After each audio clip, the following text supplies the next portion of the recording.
আসসালামু আলাইকুম। তোমাদেরকে সবাইকে স্বাগতম আমাদের ইউটিউব চ্যানেলে।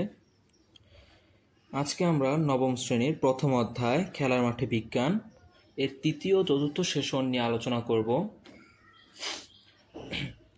দেওয়া আছে তোমাদের খেলার প্রস্তুতি কেমন চলছে। দৌড়ের পাশাপাশি অন্য যেসব ইভেন্টে তোমাদের খেলায় থাকবে সেগুলোর প্রস্তুতিও নিশ্চয়ই নিচ্ছ। আজকে চলো ভার নিক্ষেপের প্রস্তুতি নেওয়া যাক। তোমাদের বিভিন্ন দল থেকে কে কে ভার নিক্ষেপের খেলায় অংশগ্রহণ করতে চাও এই বিষয়ে নিশ্চয়ই সিদ্ধান্ত নেওয়া হয়েছে।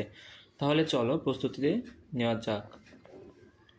প্র্যাকটিস সেশন তা হলো এখন এই খেলাটা নিয়ে একটু আলোচনা করি। চলো তোমরা তোমরা যেই ভার বা বস্তু নিয়ে এই খেলার প্র্যাকটিস করেছো তার ভর কেমন ছিল, কোন দলের অংশগ্রহণকারী কতদূর পর্যন্ত ভার নিক্ষেপ করতে পেরেছো।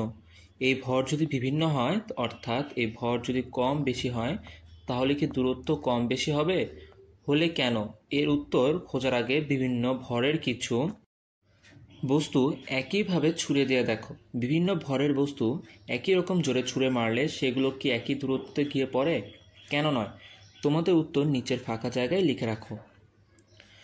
উত্তর হচ্ছে বিভিন্ন ভরের বস্তু একই রকম জোরে ছুঁড়ে মারলে সেগুলো একই দূরত্বে গিয়ে পড়ে না, কারণ কোনো বস্তু ছুঁড়ে মারতে বস্তুটির ভর ও বেগের প্রয়োজন হয়।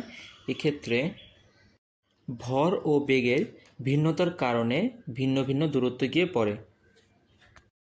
বুঝতেই পারছো কোনো বস্তুর ওপর বল প্রয়োগ করলে তার ফলাফল কী দাঁড়াবে তা তার ভর এবং বেগ দুটার উপর নির্ভর করে। আর এই দুটিকে একত্রে বোঝাতে ভরবেগ নামক একটা রাশি ব্যবহার করা হয়। ভরবেগ হিসাব করার জন্য কোনো বস্তুর ভর এবং বেগের মানকে গুণ করে এই গুণফল ব্যবহার করা হয়। অর্থাৎ ভরবেগ হচ্ছে ভর এবং বেগের গুণফল। এখন তোমাদের মনে প্রশ্ন আসতে পারে, চলে যায়, তাহলে ভরবেগ নামক আলাদা একটা রাশির প্রয়োগ কী প্রয়োজন। এই বিষয়টি ভালো করে বুঝে নেওয়ার জন্য তোমাদের অনুসন্ধানী পাঠ্য বই থেকে ভরবেগের ধারণা অংশটুকু নিজের ভালো করে পড়ে নাও। পড়া হয়ে গেলে বন্ধুদের সাথে আলোচনা করে দেখো ভর এবং বেগের গুণফল দিয়েই যে সব সময় হিসাব করা হয় সম্ভব হয় তা কি বুঝতে পেরেছো। তোমার বাক্য নিচের ফাঁকা জায়গায় লিখে রাখো। ভর ও বেগের গুণফলকে ভরবেগ বলে। আমাদের ধারণা হতে পারে যেহেতু ভর এবং বেগ নামে দুইটা রাশি রয়েছে, তাই তাদের গুণফল দিয়ে আরেকটি নতুন রাশি সৃষ্টি করার কোনো প্রয়োজন ছিল না।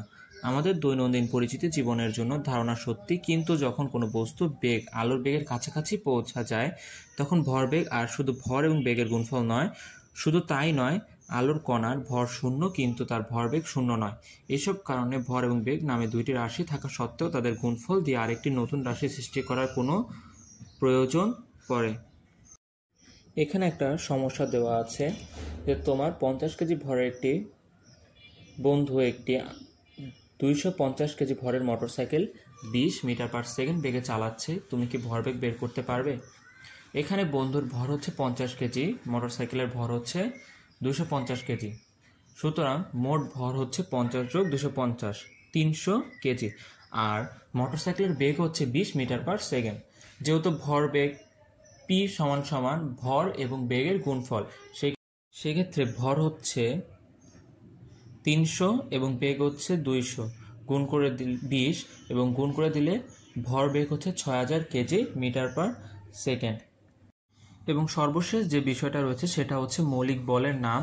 একটা ছক, যেমন সবল থেকে দুর্বল, সবল মানে শক্তিশালী এবং দুর্বল মানে দুর্বল। যেমন সবচেয়ে বেশি সবল বল হচ্ছে সবল নিউক্লিয় বল, তারপরে সবল হচ্ছে তড়িৎচুম্বকীয় বল, শেষে দুর্বল নিউক্লিয় বল এবং সর্বশেষ মহাকর্ষ বল।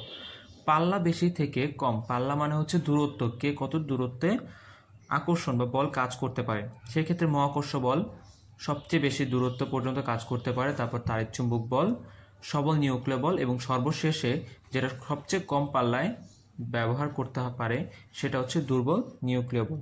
এই ছিল তোমাদের তৃতীয় এবং চতুর্থ সেশনের ছক পূরণের সমাধান।